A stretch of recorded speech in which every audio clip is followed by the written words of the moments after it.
Roxo Media House. Jeff Wilson started covering the Texas Rangers in 2008, though he'll never forget 2021. Out on his own, he decided it was time to do a podcast, but his wheels were spinning until a nerd came along. There's no going back now. Welcome to the Texas Rangers Baseball Podcast. Here's your host, Jeff Wilson, and the recliner nerd himself, John Moore. Hey, everybody, welcome to the Texas Rangers Baseball Podcast, brought to you by Rangers Today. Today is episode number 43. Sam Huff is going to join us for the second time this season. Second time. And we're going to do a little fun thing with Sam, too. We've got a 9-year-old Henry in here that's going to ask a fan question coming from him. But first, we're going to get into the big league club. We got a new all-star as of last night. Yeah. Corey Seager.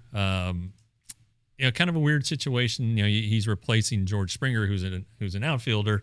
Corey very clearly is not an outfielder, but the 6 outfielders who were on the player ballot are already on the team, so the MLB gets to decide. Sure. And with the Dodgers ties, I think that played a role in it. And Seager's he leads all shortstops in home runs. Yep. He's been on an absolute tear. So it makes some sense.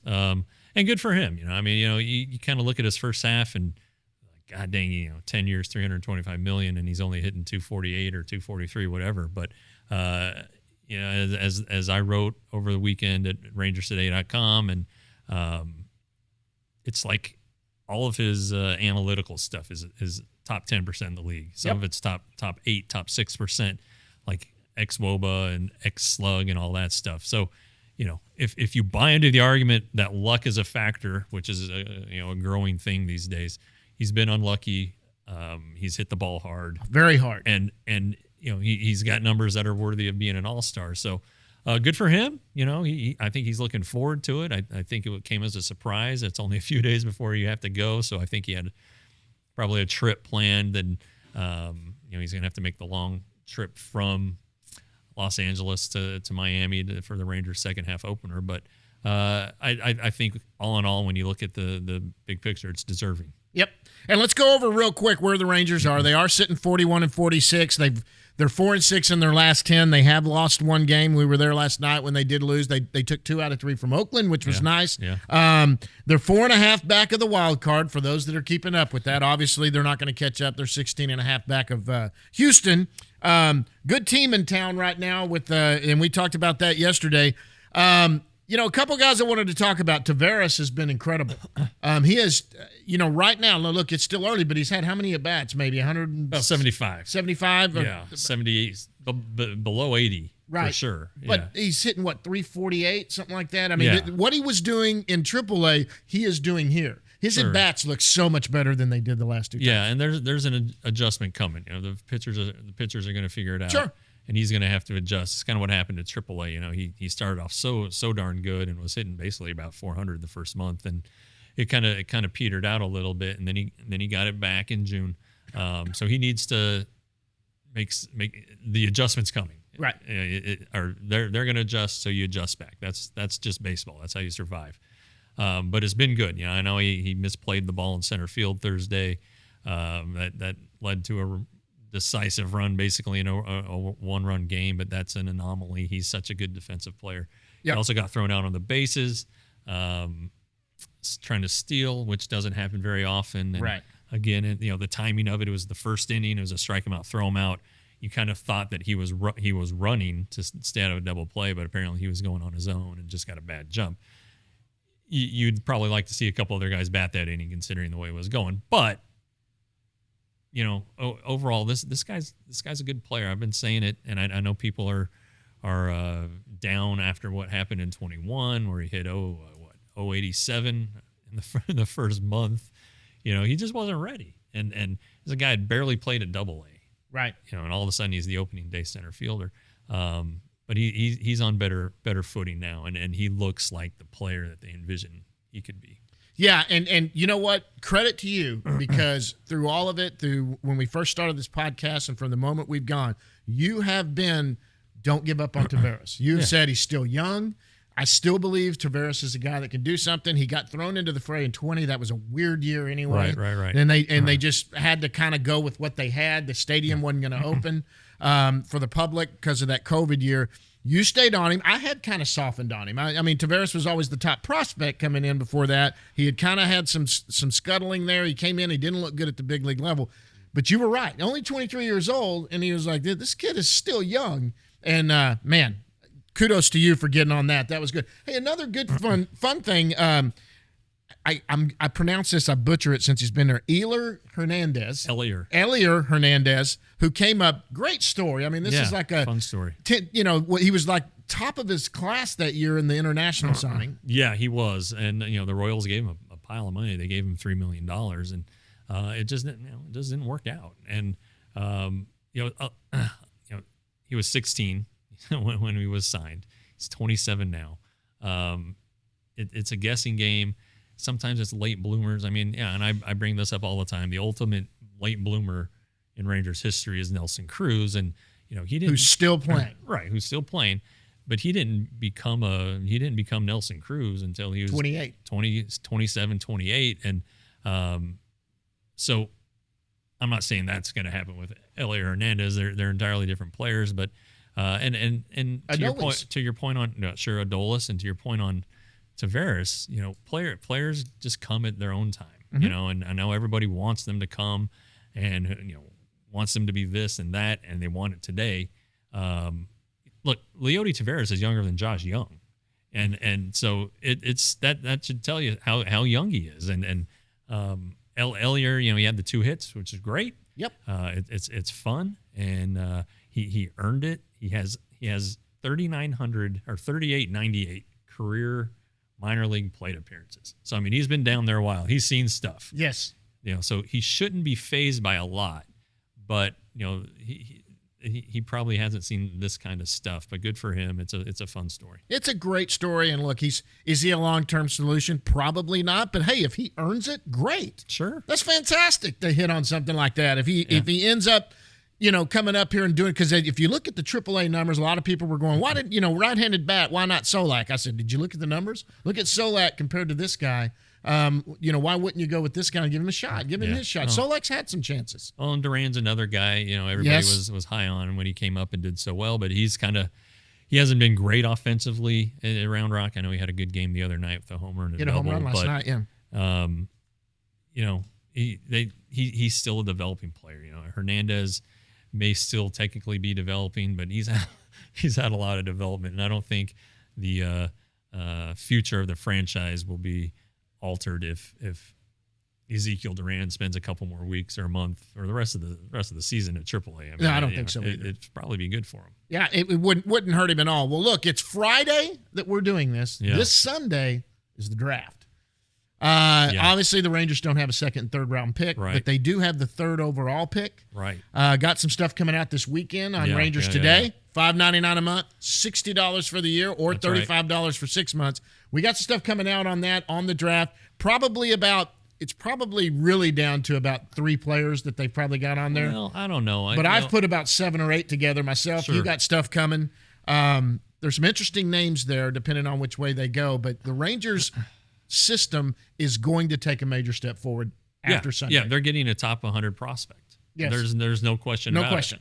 And that'll give them 7, and it'll just increase or enhance the perception that this is a top 5, probably top 3 farm system, honestly. And I don't know, Drew Jones, Andrew Jones' kid probably isn't going to be there. Jackson Holiday, who's Matt Holiday's son, maybe he's there. Elijah Green seems to be a popular name linked to the Rangers. Super Toolsy, his dad's a former NFL player. Brooks Lee is another one. A college player. I'm intrigued, and I'm intrigued by Kumar Rocker. If you go back to last February of 21, he was the number one guy. He was better than Jack Leiter. And, he had to have a little, he had the injury. He didn't pass his physical after the Mets took him at 10 last year. So he had to have a little cleanup on the shoulder. He pitched in an independent ball and just flat dominated. Yeah. And it's independent ball, but still yeah. I mean, the velocity's there. He looks good. Yeah, and what if he's back? I mean, you hate shoulder injuries though. That's the thing. You even if it's quote unquote minor, you don't like shoulder injuries. So there's some risk there. But if the Rangers were just really impressed with I think they spoke with Rocker last year leading up to the draft. They definitely talked to Tim Corbett, the Vanderbilt coach, who like talks like Kumar Rocker like he's his own son. Just a good kid. And these guys are so big on makeup, and it's. I think it's a long shot. I don't think it's as much of a long shot as I once did. I think it would surprise a lot of people to pass up a premium prep talent for a guy who basically was injured and couldn't pass his physical last year. But I don't know. And I'm not convinced that they don't go with a college guy. It gives them more financial flexibility. That's why Brooks Lee fits. Parada from Georgia Tech, the catcher. Yeah. I just don't know. I would be, I was told about a month ago that that the Rangers it would be a shock to the Rangers if they did not take a prep player. Now maybe things have changed, but I think it's maybe Green or Holiday would be kind of what I would guess, but I don't know. It is a guess. I think the one that me personally that I like, I'm a big fan of Lee, and the reason I like Brooks Lee, not only has he done it so well in college, coming out of high school, Brooks Lee was a top 30 prospect in the organization, goes to college, goes to play for his dad, right, and goes there and just dominates there too. This is not a guy that went to college and turned himself into a great platter. He was a great player. Yeah, coming all the way up. He's had some injuries. I think he's got a back thing, but there's a risk with everybody. There's a risk with every guy you take. Absolutely. And it just depends on how much risk the Rangers want to take. Should be interesting. We'll have a press conference there about 6 o'clock. We'll find out who it is. We'll have some stuff that'll come out on Rangers Today or on the YouTube channel for sure. Yeah. By the way, click the YouTube channel, put like down there and do that. Yeah, but subscribe. Huh? Subscribe. Subscribe. Please. You need to subscribe to it and do that. Anything else on the big leagues before we get Sam in here? Well, we got Dennis Santana behind me, and the one, I think the one thing to take away from as the Rangers go to the All-Star break is that their rotation is in trouble. Yep. And obviously John Gray and Martin Perez are fine. It's the other three, and they're not getting enough innings. Right. And when you don't get the innings, you put a big load on the bullpen. And I think that right now you're seeing the effects of that. Yes. The guys who are terrific until basically this last road trip. Right. They're feeling it. And Friday is supposed to be a bullpen game. Today's supposed to be kind of a bullpen game with Taylor Hearn. I mean, how are they? You only got to get to the All-Star break, but it wouldn't surprise me at all if they had to make some moves Saturday and Sunday just to get to the break. Yeah. There is a group of about 5 or 6 guys that are going to be making the bus trip back and forth, and it's just going to be so they can get arms in here because it is taxing on the bullpen right now. They need this break more than anybody. Yeah, and they're going to get Jonathan Hernandez back, I think, this weekend. Yeah. But then you got to make a 40-man move. Yep. And there are guys you can get rid of, or not get rid of, but you can probably sneak through the waivers. Right. But it'll be interesting because he's probably only going to pitch an inning here for the first couple times out.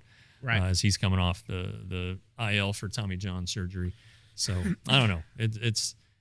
You felt good. You felt really good about 2 weeks ago, and now you're like, they're hanging on. It feels like they're really hanging on. This entire pitching staff right now is put together with baling wire and duct tape. I mean, it really is. And so if you do see any moves coming in this trade deadline, which is coming up August 2nd, like they said, Chris Young was there yesterday. We talked to Chris Young. He was talking about afterwards about the trade deadline and what was happening. He said, look, they're looking at every option, whether they buy, sell, or anything, but it's going to be for long-term thing. Would they do a rental? You brought that up. Is a possibility just for an arm. If it was inexpensive, maybe someone to get some innings in here. Just to survive. Just to survive because let's be honest. The guys this season, they came into the season going, we've got 3 good, decent starters. We got the back end. These guys are going to do that. And then we've got some young guys that are going to be stepping up, taking those 4th and 5th. Nobody stepped up yet. Yeah. There are 3 spots. There's 2 real spots that are open. Mm-hmm. In the, Dunning's hurt, but he'll come back. But there are there are 2 spots that are completely open and nobody seizing the opportunity. Yeah, you're right. So, all right, let's get Sam on. Yeah, we'll get Sam in here, and then after Sam, we're going to go down in the bus leagues. But right now, we come back after this. We got Sam Huff. Answer that question is, I don't know. High fly ball center field. That ball well struck. Carrying back to the rocks. Gone!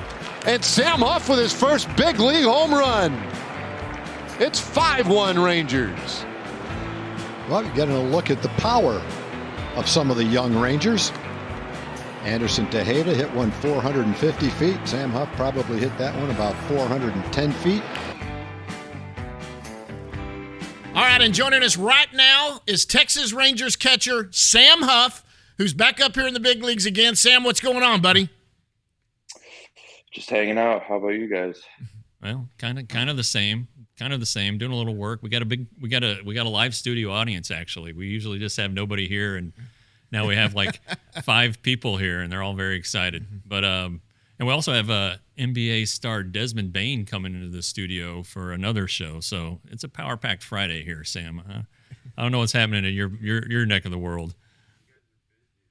Yeah, we're busy and we're big time. Both. Absolutely. Yeah. So we'll just dive right into the baseball. John said you're back. You came back Monday when Mitch had a surgery. Man, this is like the 3rd time you've been up. How hard is it to go up, down, up, down? It's definitely not ideal because you want to stay there as long as possible. But given the factors of I need to play and things that were going on, there wasn't any playing time at that time. And, it's part of it. Some guys get to stay there the rest of their career. Some guys go up and fail right away and they have to go back down. And then you don't have opportunities and you need to go down and get your opportunities and play. And then when the time's right, you come back up and you can play. Do you feel like you've made up for the time you missed last year behind the plate?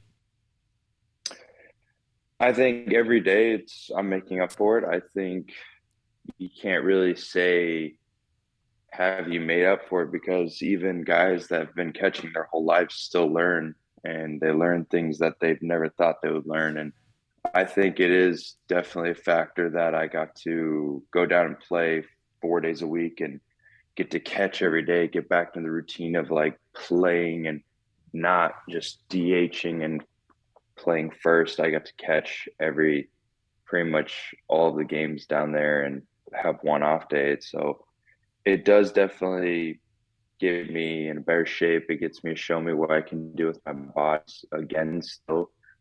And it actually is easier because with all the scouting reports I've been doing these past couple of months and years, and kind of how I can like look about it on my laptop and kind of dive in for information status and stuff for pitchers, it is making it a lot easier. And you've got Bobby Wilson around you when you're up here, and he's kind of your catching mentor, I guess. What is it? What's he like during games? What's it like? What's the feedback like with him? Because he's a pretty cool dude. Yeah, it's honestly, I go to him if I have anything, if it's on probably a sequence or a pitch that wasn't made that I felt like maybe a different pitch could have got us there. And he kind of just talks to me, shows me my receiving, like how do I look on like the iPads, how it looks, if it looks natural or if I'm a little stiff and the umpire sees that. And then how can I help the pitcher with that in the sense of getting him out of innings quicker, stealing strikes more, and just putting us in a better position to win. So in AAA at Round Rock, they're doing the automated strike zone. What is it seems like there's not a value on pitch framing in that at that level, but it seems like that's still something you got to work on during the games regardless. Yeah, I talked to Jack Kruger when I was there, and I was asking him, what do you got on a automatic strike zone? And he was like, oh, it's awesome. I was like, really? He's like, yeah, but you can't receive or frame anything. So, and I went down to OKC, and Tony Walters was catching. He was the guy that pretty much started the whole like start your thumb on the ground and rip it up. And Tony was just catching it and throwing it back. And I even asked him, I was like, what do you got in the automatic strike zone? He was like, it's where baseball's going, kind of, and I don't really have a job, but I know I can receive. It's just, it's not really, there's no point of doing it unless they bring me up to be a backup or something. And I was like, yeah, you could say that.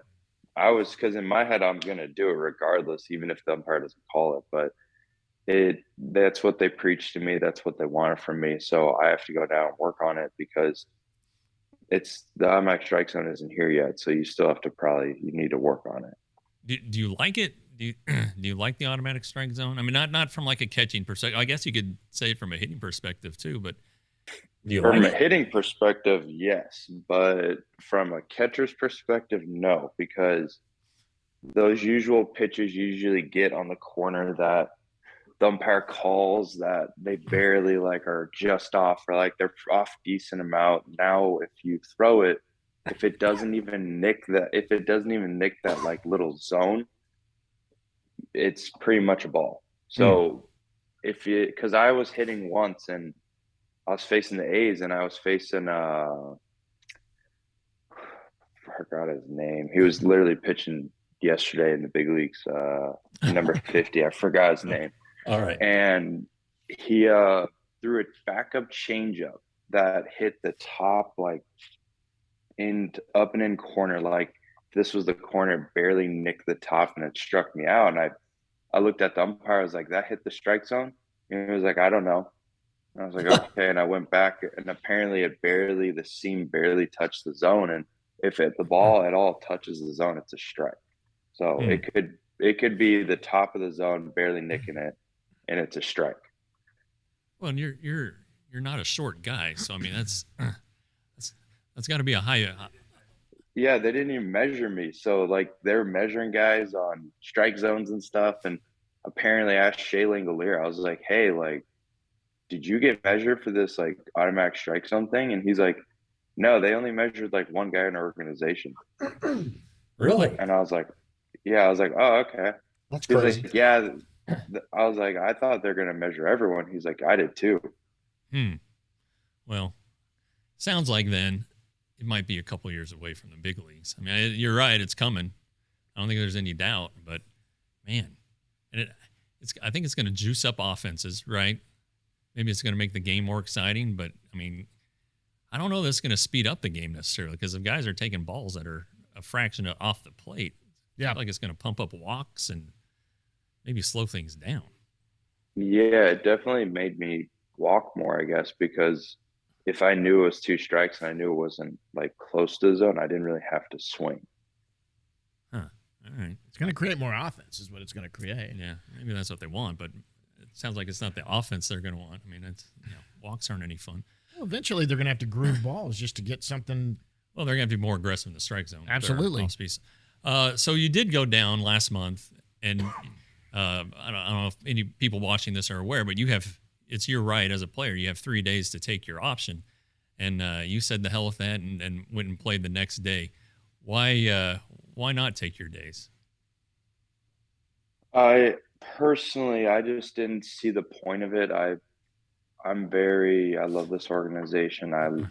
They gave me a shot when I was 18 in 2016, and I felt like when I was brought up, when I was playing, it wasn't really a selfish game. It was very like you're here to win with this team. You're here to play, and I took it as an opportunity, and I didn't really want to show anybody up. I didn't feel like it was right or necessary, and to talk crap about anybody, even though it's part of baseball, you're going to go up and down, and it's unfortunate, but you got to do it.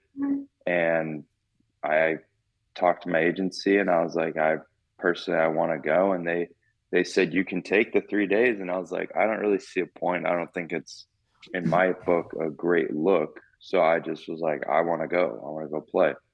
And so I talked to Paul Kruger, and Woody texted me, and I talked to Bobby a little bit, and I just told him I want to go play. So you guys want me to go down there and play? I'm going to go down and play.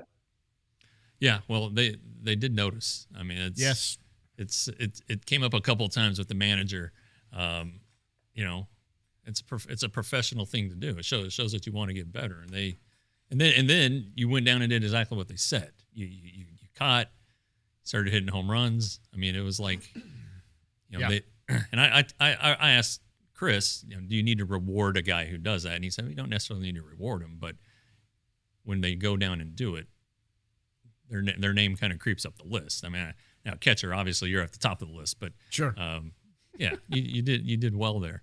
So just before we move on to the fun stuff, including a new segment we're gonna call "Kids Ask the Big Leaguer." Yep. How are you feeling at the plate? How are you feeling defensively?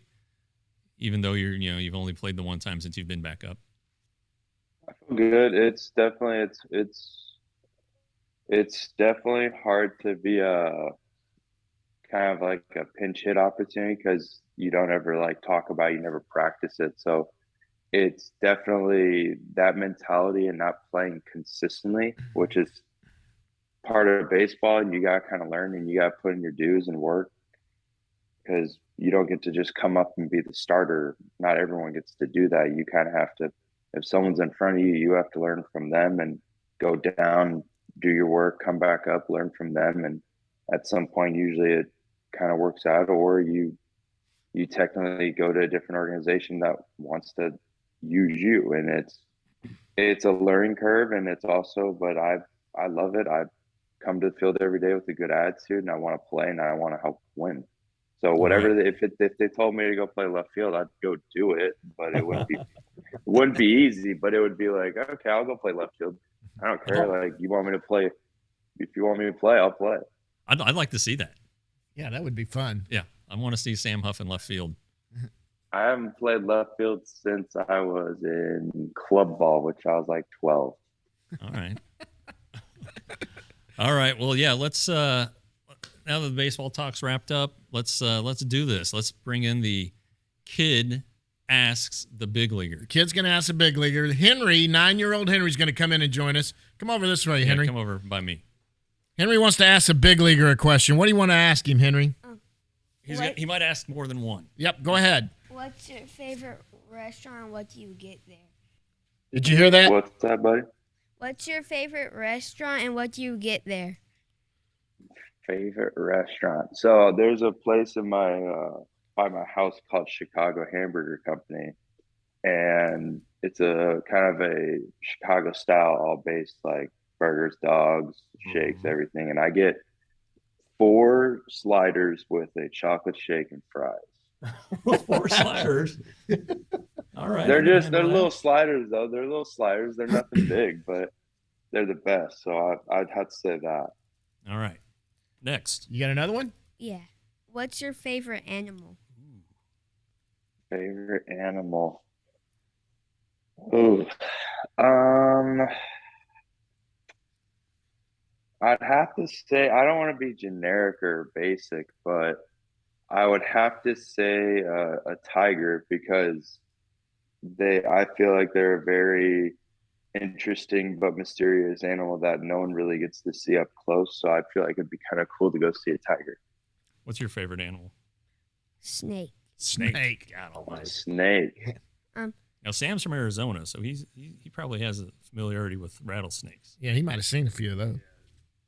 I've seen like 10 in my life, and they're all next to my ankles. Yeah. I've killed one. Oh, well, all right. I've seen a rattlesnake. Where? Remember at the cabin? Oh, that's right. That's right. He found a pygmy rattlesnake. So, all right. Next up. What's your favorite MLB player? Who's your favorite MLB player? I would have to say DJ Mayhew right now. I followed DJ since I was in high school, and he was no one really followed him in Colorado with Chicago, and I think he's a really good player. What about you? Who's your favorite? Joey Gallo. Joey Gallo. This is actually a Joey Gallo jersey he's wearing, in fact. The timing on the Joey Gallo was the trade. I've heard this story. The trade was the 30th or 31st of last July, and then what's your birthday? The 12th. Yeah. and so he got it for his birthday. So mom and dad couldn't change the order, so he's stuck with a throwback, an instant throwback. That's Right, okay. one more. You get it signed. It's gonna be worth something probably. Yeah, we'll get it signed. I don't know. What? Any more questions from Henry? No. Okay, tell him thanks. Thanks, Sam Huff. Oh, thank you, buddy. Have a good one. All right. Beat it. All right, I'm just going to go with a couple. We've already done a lot about you, Sam, and talked about your life and all of that and there. But I want to go a little bit different. We're just going to do a couple of fun ones here. Hey, what teammate in that clubhouse is the funniest guy? Who's the one that keeps everybody cracking up? Dennis Santana. Santana. Okay, I wouldn't have He's got a good personality. Keeps us loose. He always comes in with a good attitude, leaves with a good attitude, and that's what I preach. And he does it every day, and I appreciate that. Here's a fun fact about Dennis Santana. Yeah, all right, so he's from the Dominican. You don't get a lot of Dennises from the Dominican. Sure. His dad was a huge NBA fan and he is named after Dennis Rodman. No kidding. I did not know that. Yeah, how many people are named after Dennis Rodman? But anyway, hey, that's where Dennis comes from. That's what he said. That is cool. Now you got to go bug him about that. Hey, who's the best dressed when you guys are on the road? Who's the best dressed? Adolis and Adolis? Dennis. They both dress very well. Okay. Is there a prankster? You got a prankster on there that's always pulling pranks on everybody? Probably not on everyone, but Cole probably pulls pranks on me a lot. So I'll say Cole for me. Two? Cole Calhoun, I think, for me, because he pulls more pranks on me than a lot of people. Not on everybody, but he pulls a lot of pranks. Is it the Arizona thing? The Arizona connection?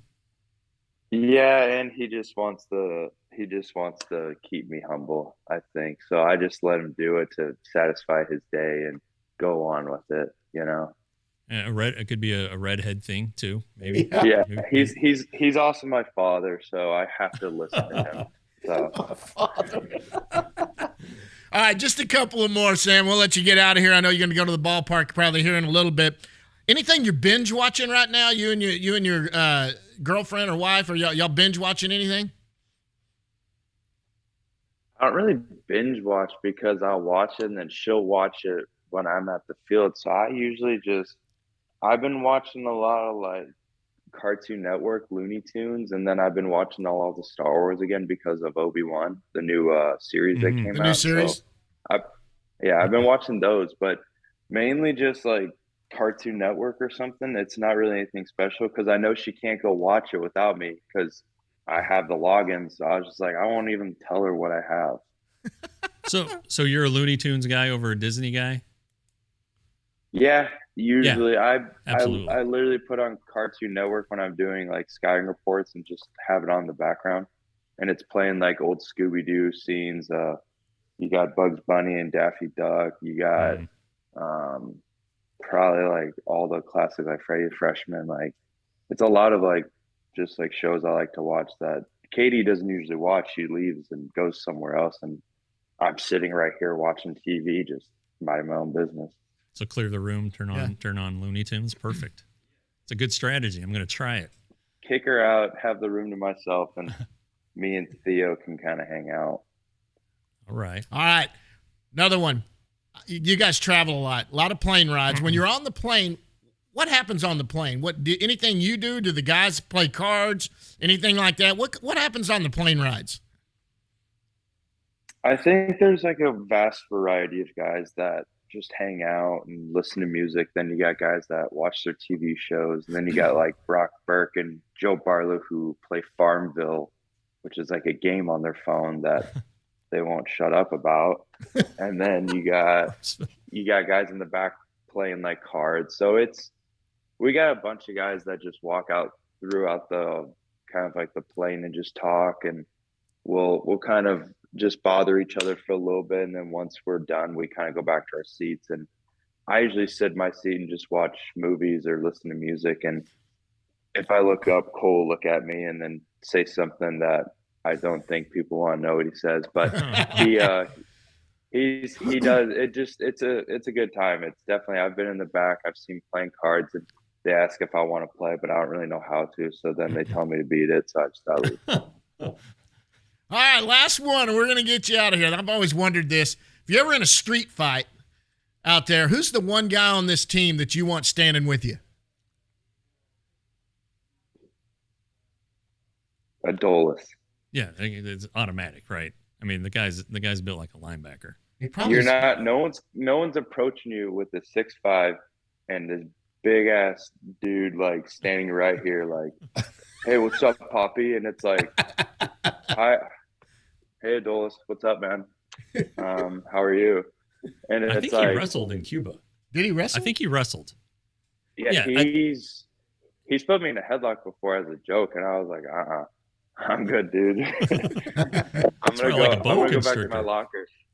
He just seems like a guy. I mean, everyone sees it from TV. You see Adolis and that smile. He's got the biggest smile in the world, but he seems like you don't want to get on his bad side. It doesn't look like there's much there you're gonna do much damage to someone like that. Or Sam. Sam's so big. We stood next to Sam doing that too. So it's Adolis. Sam. Yeah, I feel like, but Adolis is I think Adolis is very skewed. You look at him, he's very scary, I guess. But you get to know him, he's probably the nicest dude, very humble. He puts people before himself, and I appreciate that because that's what I do. That's how I was raised. I always put people before me, so they know that I respect them, and if they need me to do anything for them, I'll do it. And he swings the bat so hard. Oh boy, does he ever! You could, if you were standing up there, I think you would feel like a fan. You'd feel the air that goes it. Yeah. All right, we're gonna let you get out of here real quick. Seeds or gum? You like seeds or gum? Seeds. You like the seeds? All right. Well, Sam, anything else for Sam before we let him go? No, just appreciate you. It's a game day. It's the morning. I mean, it's like mid-morning. It's not like it's 8 o'clock, but. Still, I know what time I got home last night. I don't know what time you got home, but appreciate you doing this on a Friday morning. Happy to be here, and thank you guys for having me. I always have a good time. All right. Thanks, guys. That's Sam Huff, Texas Ranger catcher. Sam, we'll see you out at the ballpark, bud. Roxo Media House is a streaming and production company located in Fort Worth, Texas. From video to podcast production and social media broadcasting, Roxo Media House strives to deliver a dynamic media experience for clients and fans. With 15 shows, we have something for the whole family. Join the Roxo Media community today. All right, a big thank you to Sam Huff for joining us. He's probably heading out to the ballpark here shortly. We're going to see him tonight. And but now it's time to go down into the bus leagues. We're going to talk about the minor league system. Yep. That's going to get an inflection here after this weekend. But we're going to start out. We go from the bottom up. We go to Down East, which is Low A, the Down East Wood Ducks. They're 10-7, 6-4 in their last 10. They've won their last game. They're 43-40 overall. This team is young, very young. A lot of last year's draft talent is there. Yeah. Ryan Garcia went last night, went 3 2/3, 5 Ks, 0 on runs. He's got a 1.42 ERA. I know he's older for the league, but we talked about him last week, and he went out and after we talked about it, had a good game. Yeah, I wrote about Ryan last month. Well, yeah, last month, and at the time he was getting close. I think I wrote about him in May, end of May. Anyway, he was getting close to going out, and the story, if you guys aren't familiar. Second round pick in 2019 after the Rangers took Josh Young and Davis Wenzel. Yep. He pitched very briefly after the draft. His elbow started hurting, and they gave him the rest of the season off. It started hurting again in spring training. He needed Tommy John surgery. Rehab from that. As he was doing so, he had some oblique injuries. So he missed 21. 20 everybody missed pretty much. He was going to miss that anyway, but then he missed 21. So this is really his first taste of professional baseball. So he is older. He's more advanced. He should be wiping out these low A guys, and he is. So at some point they need to get him stretched out to 5 or 6, I think, before he gets promoted. But he's not going to finish the season at Down East. No. But Down East, really, you can kind of look at all the affiliates. They might be playing the best here the last couple of weeks, and they are young. They've got a lot of young guys, and they're going to get younger because some guys from the Arizona Complex League will eventually make their way to Down East. Right. Maybe some of the draft picks here this weekend and next week will end up will end up there eventually this season. So, it's interesting, that level, because of where you're at and the ups and downs that you have. But, this is guys getting their first taste. Yep, absolutely. Then you go to Hickory, the Hickory Crawdads. They're the high A team. Hickory is 45-39. They're 7-11 in the second half, 3-7 in their last 10. They've scuttled a bit, lost one last night. I tell you, somebody who's risen up pretty well is Thomas Seager. Yeah. He's going, we talked to him during the spring training. He's got 8 home runs, hit one last night. Right. He's hitting 296, got an 804 OPS. He was part of that 5-round 2020 draft. Right. He was supposed to go to Pepperdine. Right. He was, and I just remember about him. He hit like his junior year. He hit like 480, had 14 home runs. Sure. And he had started in the 2020 COVID year, already had 6 or 7 home runs in like 2 weeks, and was hitting like 500 before everything got shut down. Yeah. And so they felt like maybe if he was another one like Carter, if they felt like if he was actually exposed to a full season, probably could have gone a lot higher. He might have had a chance to. Yeah. That draft, Foskey was the first round pick, right? 14th overall. And then they finished out with 4 preps. And, excuse me. And, Evan Carter, TK Roby, Dylan McClain, and then Thomas Seager, and he's an interesting guy. I mean, he can play third, short, and second. Rangers are pretty well stocked there. He's probably going to end up playing some outfield, but he has power. He's proven to be a slow starter, right? But he finishes strong, and he's just a good kid. Does things the right way.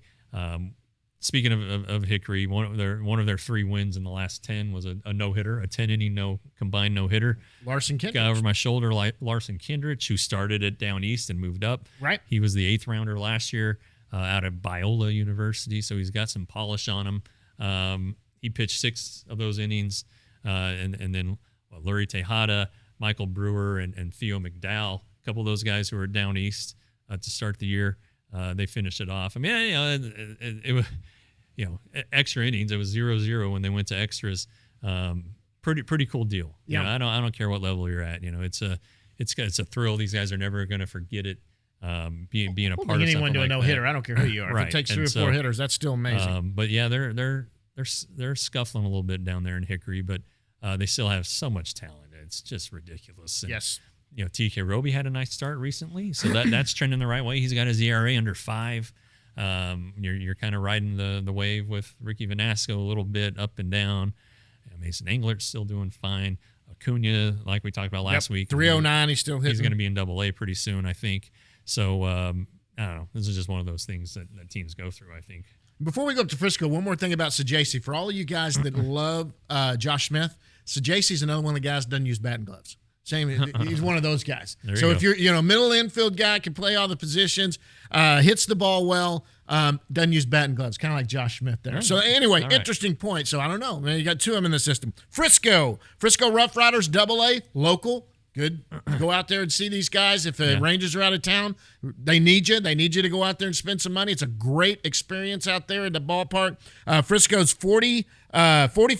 They're 8-7 in the second half, 6-4 in their last 10. They lost last night. A couple of guys there. Talk about this guy. Yeah. And he is playing in the Futures game. Yeah, Dustin Harris got picked. He's going to go with Jack Leiter. Leiter went on the temporary inactive list. Don't worry, it's just because of the Futures game. Right. Dustin will be joining him. And good for him. It's a good reward. He was the Rangers Player of the Year last year. He's one of their top 10 prospects. He can do a little bit of everything. He hits for average, hits for power, runs. For a guy his size, runs like the wind. So, fun guy to watch. It'll be interesting to see how they do. I'm curious to see how Leiter performs there against the top prospects in baseball. Sure. Just an inning. Maybe. It could be the spark plug he needs. Maybe he goes in and strikes out a couple guys in one inning, and all of a sudden he comes back and has a good second half. He had a tough start coming off of his little arm fatigue deal, where he gave up 6 runs in an inning and 2/3. So it's still the putting the puzzle together. And I ask a lot. Nobody's worried about Jack Leiter. Nope. So if they're not worried, I guess we don't need to be either.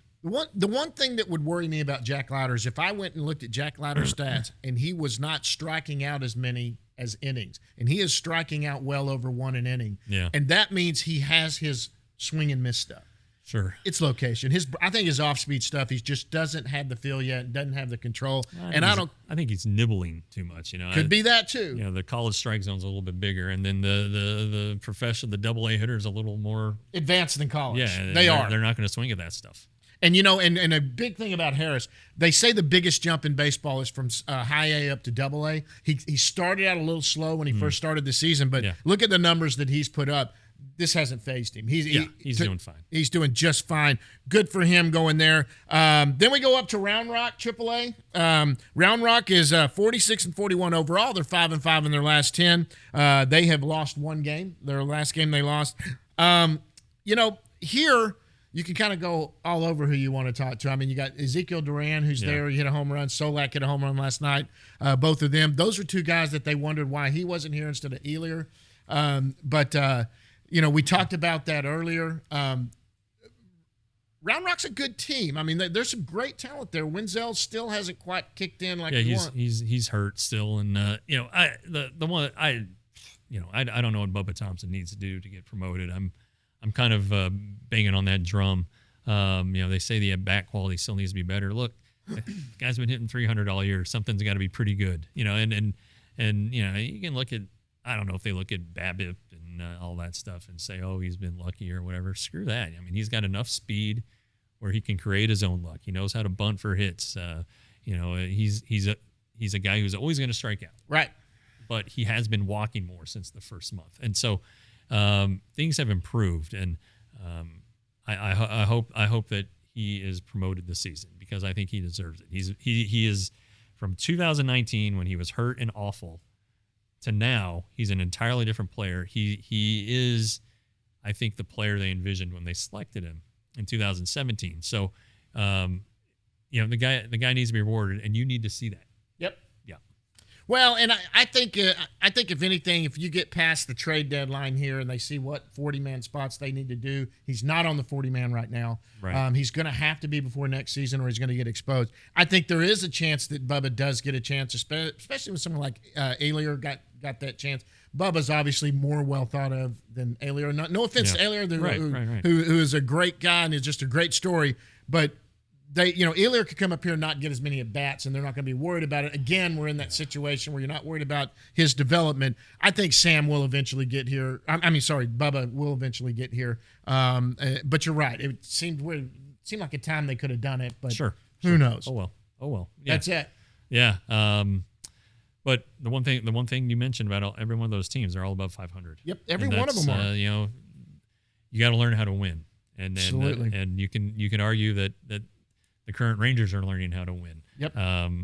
But if you do it in the minors, then it just helps you that much more when you get to the majors. You got a team in the big leagues that's hovering around 500, but if you look down below that, it's worse. If your team sucks at the big league level, it's worse to look down the minor leagues and see a bunch of teams that are scuttling too. Yeah. They are winning down there. They're right at 500. The whole system from top to bottom is really trending up. That's a good way to put it. Yeah, and it was a top 10 system coming into this season, and I'm not kidding. After the draft, it's going to be top 3. It's got to be. Yeah, they've got a good chance. Anything else before we get out of here? A couple things. I'm wearing a Do It for Dirt hat. Is that coming up? It's coming up October 14th. We'll have more details on it at doitfordirt.com soon. We're collecting auction items. It's gonna be a pretty good one. Fun time. Yeah, and it's gonna be on a Friday this year. So anyway, so if you haven't already circled your calendars, do it. October 14th. Keep subscribing to this channel, this YouTube channel. Right. We're slowly creeping toward the magic number, which is 1,000. And share it with people. Yeah, share it. All your Ranger fans, share it with them and say to do it. This is good stuff. And then, of course, you got to subscribe to RangersToday.com. It's $5.99 a month, $60 a year. There's even the 6-month option for $35. You're not going to get the coverage of the Rangers that we provide anywhere else. Yep. Whether it's the history of the Rangers with TR, whether it's this podcast, the way we cover the minor leagues, and then we cover the big league club daily. Right. Daily. So if you're looking for complete Rangers coverage, we really are the place. And we're cheaper than anybody else. That's right. So do it, man. Get it out. This is a good gift to give somebody when they get it. Exactly. All right, well, that's another one in the can, guys. Thanks for everybody for joining. Thanks for Sam Huff for coming on with us. Yeah. Henry, 9-year-old Henry that asked his questions. Guys, until next week, we'll see you at the yard.